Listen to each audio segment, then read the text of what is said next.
ओम की ध्वनि ओम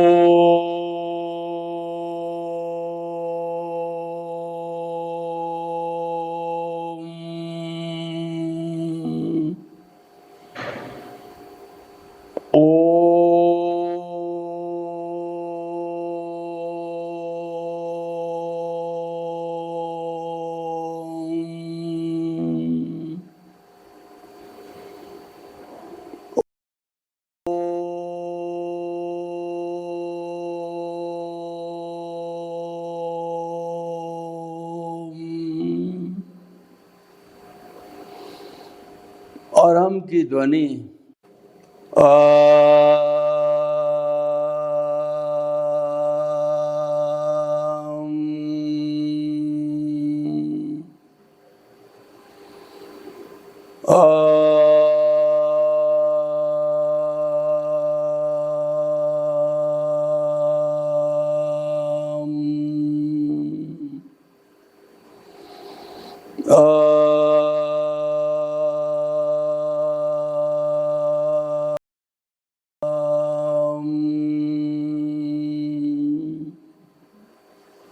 भाई और बहनों, मातृशक्ति को नमन।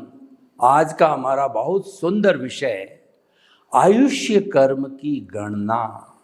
8 कर्म होते हैं, 4 घाती होते हैं, ज्ञानावर्णीय, दर्शनावर्णीय, मोहनीय और अंतराय कर्म। ये आत्मा की घात करते हैं और ये कैरी फॉरवर्ड होते हैं। और दूसरा होता है अघाती कर्म है वेदनीय, आयुष्य, नाम और गोत्र। ये इस शरीर से जुड़े हुए हैं, सुख दुख की अनुभूति कराते हैं और शरीर के साथ ये समाप्त हो जाते हैं। हर शरीर के अघाती कर्म अलग अलग होते हैं। तो जो आज हम बात कर रहे हैं, आयुष्य कर्म की बात कर रहे हैं, ये शुभ और अशुभ 2 तरह का होता है। शुभ आयुष्य के अंदर मनुष्य गति और देव गति मिलती है। आयुष्य के अंदर नरक गति, तिर्यंच गति मिलती है। तो ये आयुष्य जो है कैसे निर्धारित होता है? इस जन्म का जो मेरा आयुष्य है वो पिछले जन्म से फिक्स होकर के आया है, तो उसमें 1 सेकंड का भी रद्दोबदल नहीं हो सकता। आयुष्य समाप्ति के बाद के अंदर आत्मा को वह शरीर छोड़ना पड़ता है और साथ साथ में उसको जो दूसरे कुक्षी के अंदर अपना जो है वो धारण करना पड़ता है, तो वह भी उसी समय तक डिसाइड हो जाना चाहिए। उसके बिना वह वर्तमान का शरीर भी नहीं छोड़ सकता और शरीर छोड़ना भी जरूरी है। इसका मतलब आयुष्य का निर्धारण होना जरूरी है। अगर पूरे जीवन भर आयुष्य का निर्धारण नहीं होता है तो कहा जाता है कि अंतमति सो गति। जो अंत समय का होता है आयुष्य का, अंतर्मुहूर्त यानी 48 जो है मिनट्स के अंदर जैसे जैसे उस जीव के भाव होते हैं, लेशाएं होती है, विचार होते हैं, वैसा ही आयुष्य का बंद होकर के, तुरंत बंद होकर के एक अंतर्मुहूर्त के अंदर अंदर और फिर वो इस शरीर को छोड़ करके अगला शरीर धारण करती है आत्मा। तो ऐसा कहा जाता है जैन धर्म के अंदर कि व्यक्ति जिस लेशिया में मरता है उसी लेशिया में जन्म लेता है। यानी कि समय में उसके ऐसे भाव हो जाते हैं जहाँ अंतर्मुहूर्त का अंतिम समय, जहाँ उसको जन्म लेना होता है। अगर गाय के पेट में जन्म लेना होता है तो वह अंतिम वाला ये अंतर्मुहूर्त के अंदर बहुत ही कहना चाहिए सूक्ष्म रूप से, डिम रूप से जो है और धुंधले धुंधले उसको गाय की अनुभूति होने लगती है। वो रिकॉग्नाइज नहीं कर पाता है, धुंधली धुंधली होती है और एक ही अंतर्मुहूर्त के अंदर आती है। रिकॉग्नाइज नहीं कर सकता है लेकिन होती जरूर है। तो भाई और बहनों, आयुष्य का निर्धारण कैसे होता है? तो जैन धर्म के अनुसार मैं आपको बताना चाहता हूँ कि व्यक्ति के 2/3 जो वर्तमान का आयुष्य निकल जाए। हमको पता नहीं कि 2 जो है वो टोटल आयुष्य कितना है, तो ये मानना पड़ेगा, एजम्पशन करना पड़ेगा कि मान लो इस जन्म का आयुष्य वो 90 ईयर्स का है, तो 2/3 का मतलब 60 ईयर की संपन्नता के पहले आयुष्य का बंध नहीं होगा। 60 ईयर्स पूरा होने पर नेक्स्ट का अंतर मुहूर्त है, उस समय उसके जैसे भाव होते हैं उसके अनुरूप उसके चारों गति में से किसी गति का आयुष्य का बंध होता है। आयुष्य के परंपरा के अंदर जैन धर्म में 2 तरह की अवधारणा है। एक अवधारणा तो ये मानती है कि जिस समय में कुल इस 2/3 के बाद में ऐसे लगभग 8 उसको जो है वो अवस्थाएं मिलती है टुकड़े होते होते। उसके अंदर एक परंपरा ये कहती है उसमें किसी भी समय में अगर दृढ़ आयुष्य बंद हो जाता है तो वही आयुष्य रहता है, फिर नहीं जाता है। और कई केस के अंदर शिथिल आयुष्य का बंध होता है, तो उस व्यक्ति की मृत्यु अकारण भी हो सकती है, जैसे सामूहिक रूप से रेलवे का, फ्लाइट का और जो हेलीकॉप्टर का क्रैश होने के कारण हो, या कोई नौका हो, नौका डूब जाए, तो उन सब लोगों का आयुष्य का एक साथ ही जो है वो बंद हुआ था और एक साथ ही जो है वो जो है गुजर गए। तो भाई और बहनों, ये जो है वो शिथिल बंद होता है अकारण मौत का, लेकिन जो दृढ़ बंद होता है उसमें अकाल मौत नहीं होती है। जहर खाना, सुसाइड करना, ये भी अकाल मौत के अंदर आते हैं, लेकिन दृढ़ बंद वाले को नेचुरल जो है जितना समय होता है निर्धारित, उतने समय पर अपने कर्मों का भुगतान कर उसका आयुष्य समाप्त होता है और वह शरीर समाप्त हो जाता है, आत्मा दूसरे शरीर को धारण कर लेती है। तो देखिए 90 ईयर्स को हमने एजम्पशन किया, माना, तो 2/3 का मतलब 60 ईयर्स के जस्ट कंप्लीशन पर जो है एक अंतर मुहूर्त के अंदर जैसा भाव है, जैसी लेशियाएँ हैं, उसके अनुरूप आयुष्य का बंध हो भी जाता है और नहीं भी होता है। मान लो एक परंपरा तो कहती है कि जब कभी भी दृढ़ बंद हो गया तो फाइनल है, फिर जो है वो जीवन के अंदर आयुष्य का कर्मबंध एक बार ही होता है। एक परंपरा ये कहती है अगर मान लो पहले वक्त के अंदर 60 ईयर्स के बाद के अंतर मुहूर्त के अंदर जो है उसका आयुष्य जैसा चिंतन था, जैसी लेशाएं थी, प्रक्रिया दोनों की एक सी है, तो उसके अंदर लेकिन उसके अंदर अंत तक करेक्शन करने की गुंजाइश है। एक परंपरा तो कहती है कि दृढ़ बंध के बाद में करेक्शन नहीं होता, दूसरी परंपरा कहती है कि उसमें जो है करेक्शन करने की जब तक फाइनल कर्मबंध अंतिम समय तक नहीं हो जाता, हर बार नया नया फोटो पड़ता है, नया नया करेक्शन उसके अंदर सुधार किया जा सकता है, डिलीशन है, एडिशन है, सब्ट्रैक्शन है और वगैरह करके किया जा।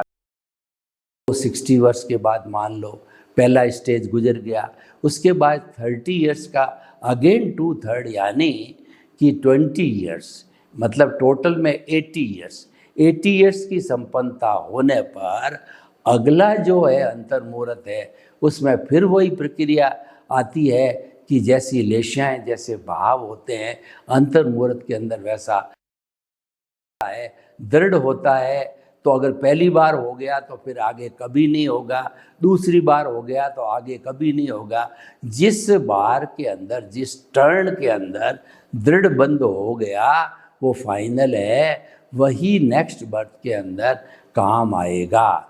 लेकिन जो दूसरी परंपरा करेक्शन वाली है वो कहती है कि दूसरे के अंदर फिर वापस फोटो पड़ता है, पहले वाले का करेक्शन होकर के कैरी फॉरवर्ड होता है। अब तीसरी बार के अंदर 80 से 90 के बीच में 10 ईयर्स ईयर्स फिर निकल गए, 83.33 ईयर्स के बाद में फिर अंतर मुहूर्त के अंदर वही प्रक्रिया होती है कि जैसी लेशाएँ वैसे भाव वैसा आयुष्य का बंध जो है वो होता है, यानी पहला वाला अपडेट हो जाता है, पहले वाले में करेक्शन हो जाता है। तो ऐसे जो है जो 83 ईयर्स निकल गए उसके बाद में इसका 2/3 करो तो जो है वो 3.3 और डेढ़ 4.5 होकर के और फिर वही प्रक्रिया होती है और फिर उसमें करेक्शन होता है। यूं करेक्शन होते होते अंतिम समय जब आ जाता है आयुष्य का, तो अंतिम आयुष्य के समय जो है पूरा करेक्शन होने के बाद में वो फाइनल जो है करेक्शन होकर के और आयुष्य का बंद हो जाता, अंत समय वाला है वो फाइनल बंद होता है। और एक परंपरा के अनुसार दृढ़ बंद जिस अवस्था में हो गया वो फाइनल है। आयुष्य का बंद जीवन में एक बार ही होता है और 7 कर्मों का बंद है वो हर क्षण होता रहता है। आयुष्य का जीवन में एक बार ही बंद होता है। दूसरी परंपरा के अनुसार जो है उसके अंदर और फाइनल जो है स्टेज आती है आयुष्य समाप्त होने की, उस समय में करेक्शन के बाद में जो आयुष्य होता है वही उसका दृढ़ आयुष्य होता है। तो भाई और बहनों, ये आयुष्य बंधन की गणना है, परंतु हमको पता नहीं है कि हमारा आयुष्य कितना है। इसीलिए ये जो कैलकुलेशन है एजम्पशन पर आधारित होती है, तो हमको पता नहीं, तो हम केयरफुल कैसे रहें कि इस अंतर मुहूर्त में हमारा आयुष्य का बंद होना है। तो वो पता नहीं होने के कारण जो है केवली भगवान ने, तीर्थंकर भगवान ने फरमाया है कि हर व्यक्ति को हर समय शुद्ध भाव रखना चाहिए। शुद्ध भाव रखने से केवल आयुष्य बंद नहीं है और दूसरे भी जो है बंद नहीं होते, और जो कॉज पढ़ते हैं मोक्ष के लायक और सहायक कॉज पढ़ते हैं। कहने का अर्थ ये है कि शुद्ध भाव क्या है? शुद्ध भाव है वो स्मरण करना, अपने भीतर विराजमान शुद्ध आत्मा परम पिता परमेश्वर के गुणों की भजना करना, माला फेरना, स्वाध्याय करना, इंट्रोस्पेक्शन करना, सेल्फ रियलाइजेशन करना, और जो है वो इसके साथ के अंदर आत्मनिरीक्षण करना। ये सब जो किया जाता है वो शुद्ध भाव है, क्योंकि ये किसके लिए किया जा रहा है? ये आत्मा के लिए कहा रहा है।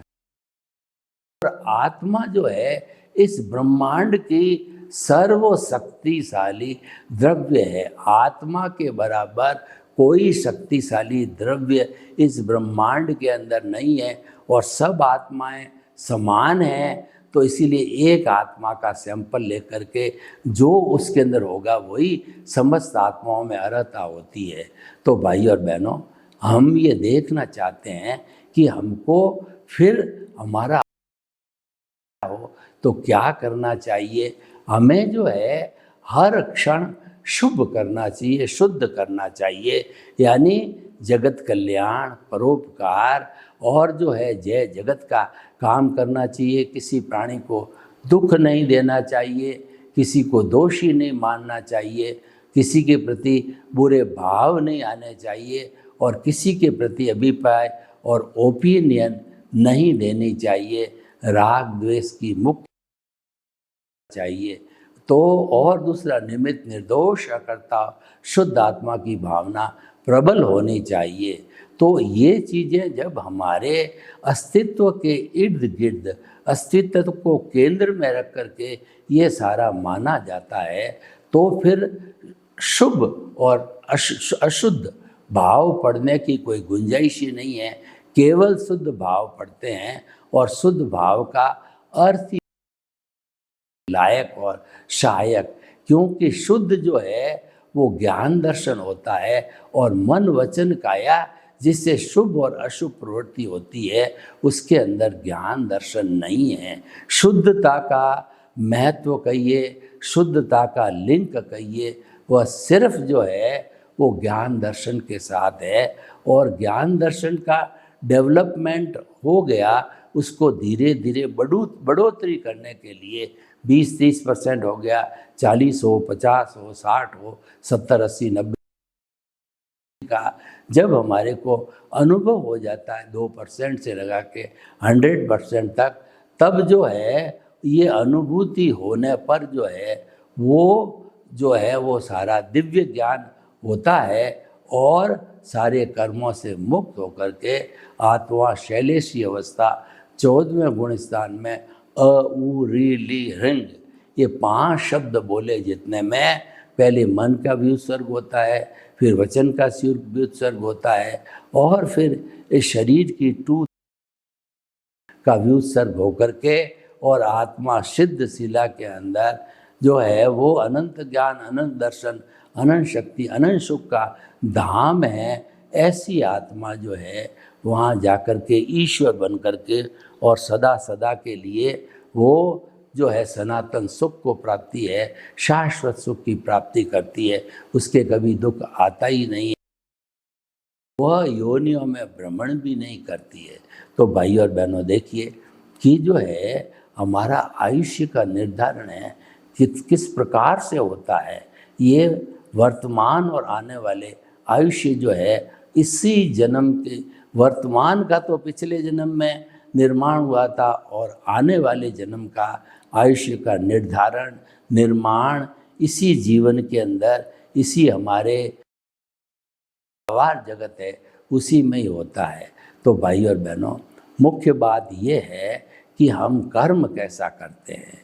हम अगर अच्छे कर्म करते हैं तो उसके रिजल्ट अच्छे मिलेंगे, और हम बुरे कर्म करते हैं तो आप मान के चलिए कोई भी आपको रेस्पेक्ट देने वाला नहीं है। इसीलिए कभी भी कुकृत्य चाहिए, किस वक्त आयुष्य का बंद हो जावे और हम कुकृत्य करने होते हैं तो जो हमारी कहना चाहिए जो बुरी गतियां हैं, नरक गति, तिरंज गति, वो भी मनुष्य पा सकता है। तो आयुष्य निर्धारण के अंदर भावों का मुख्य खेल होता है। तो हमें अपने कर्मों को काटना हो तो भावों पर नियंत्रण रखना चाहिए। जो व्यक्ति भाव शुद्धि करता है वह व्यक्ति सिद्धि को प्राप्त हो, शुद्धि मेजरमेंट है सिद्धि का, तो इसको हमें जीवन का अंग बनाना चाहिए। और भाव तो जो है हमारी आत्मा की सत्ता है। जब आत्मा भीतर विराजमान है तब वो अपने आप भाव करता रहता है और आगे भेजता रहता है। तो ये तो जो है सारा भीतर की निर्भर करता है और हमको वैसी अवस्थाएं मिलती जाती है। तो कहने का अर्थ है भाइयों और बहनों कि हमें जो है जीवन के अंदर सुकृत करते रहना चाहिए, और हमने कुकृत करना चालू किया उसके परिणाम बहुत भयंकर है और हमारे लिए वो जो है वो लाभकारी जो चीज़ें नहीं। हम जो है आज के एपिसोड के माध्यम से जो है भाई बहनों आपको ये राय देना चाहते हैं कि आप जो है वो शुद्ध भावों के लिए हमेशा भाव शुद्धि के ऊपर जोर देवें और भीतर विराजमान शुद्ध आत्मा भगवान से आशीर्वाद प्राप्त करें और जागृति प्राप्त करें, और उसके साथ साथ के अंदर जो है वो हमारे को शक्ति दे, आशीर्वाद दे। ऐसी तो इस तरीके से आज का जो विषय आयुष्य है वो आयुष्य हमारे जीवन से जुड़ा हुआ है। यानी इस शरीर के अंदर आत्मा जन्म से लगा करके कब मृत्यु आएगी उस तक जो है वो स्वयं भू के रूप में इस शरीर के अंदर रहती है, और जो अवसर आता है व्यक्ति के पूर्व जन्म के अनुसार है तो उसी अवसर के अनुसार जो है उसको वैसा जन्म मिलने का बंद होता है। तो भाई और बहन प्रयास करो कि मेरे द्वारा जगत कल्याण परोपकार जय जगत का काम हो और मेरे हाथों से कोई अनैतिक कार्य नहीं हो जावे। उसके लिए आप हर क्षण विजिलेंट रहो तो आपका जीवन अच्छा बन सकता है। क्योंकि व्यक्ति को तो है पुण्योदय मुख्य होता है, पुण्योदय होता है तो कोई तकलीफ ही नहीं होती है। लेकिन पुण्य का उदय नहीं हो तो हम जो उस पुण्य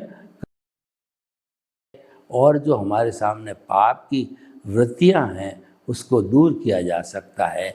यानी कि जो है परस्पर गुरु जीवानाम की दृष्टि से जो है हम सभी तरह से व्यक्ति को जो है वो सहयोग दे सकते हैं और उसकी जो है शाश्वत सुख की प्राप्ति हो ऐसा कार्य कर सकते हैं।